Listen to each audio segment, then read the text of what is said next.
अगं मृणाली, फराळाचं झालं का नाही? हे काय तू आत्ता शाबू भिजवालेस? अहो, आज मी शाबू न भिजवता फराळाचा पदार्थ बनवणार आहे. शाबू न भिजवता फराळाचा पदार्थ असं काय बनवणार आहेस?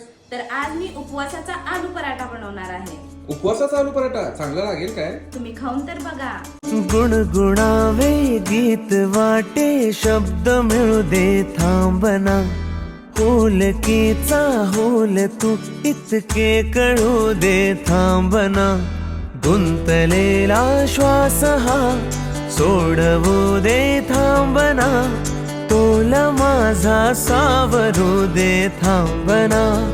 थांबना थांबना. सरसुखाची श्रावण